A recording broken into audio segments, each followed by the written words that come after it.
Economics নেব না applications of artificial intelligence নেব, বুঝতে খুব অসুবিধা হচ্ছে।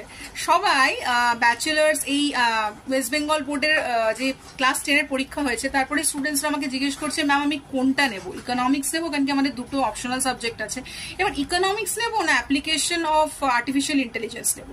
আমি অনেক ভেবে দেখলাম, অনেক অ্যানালিসিস করলাম, দুটোর মধ্যে ছোট পার্থক্য আছে। একটা হচ্ছে ইকোনমিক্স আমরা থিওরি পড়ি, ঠিক আছে, আর্টিফিশিয়াল ইন্টেলিজেন্স যেটা সেটা হচ্ছে কোডিং। এইসব তোমার যদি খুব কোডিং ইন্টারেস্ট থাকে তুমি ওটা নিতে পারো, কিন্তু একটা কথা ভেবে দেখো, ইকোনমিক্স কিন্তু তুমি আলাদাভাবে করতে পারবে না। আলাদাভাবে মানে কি করে আসছে, ইকোনমিক্স তুমি যদি এখন নাও, তুমি কোডিংটা একটা ডিপ্লোমা কোর্স, যেগুলো ছোট আলাদা আলাদা এমনি হয়, ডিপ্লোমা করে নিলে তোমার ইকোনমিক্সটাও থাকলো, কোডিংটাও থাকলো।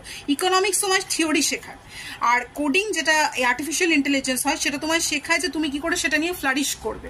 তাই তোমার যদি আমায় জিজ্ঞেস করতে হয়, আমার মনে হয় ইকোনমিক্স নিয়েই বেটার হবে, কারণ কি ইকোনমিক্স নিলে তুমি ব্যাচেলার্স করছো এবং এখন ইকোনমিক্স ডেটা সায়েন্স এরকম রিলেটেডও বেরোচ্ছে, তো তাই আশা করি তোমাদের অসুবিধা হবে না। এবং সাইডে তোমরা কম্পিউটারটা করে নাও, তাহলে তোমাদের কাছে দুটো ডিগ্রি থাকছে। তোমরা যখন কেরিয়ার অপশন চুজ করছো, you are telling you are economics honours and you are also telling you have done Python and arts, so you know the theory also, এবং তুমি যাচ্ছ এটাও অলসো।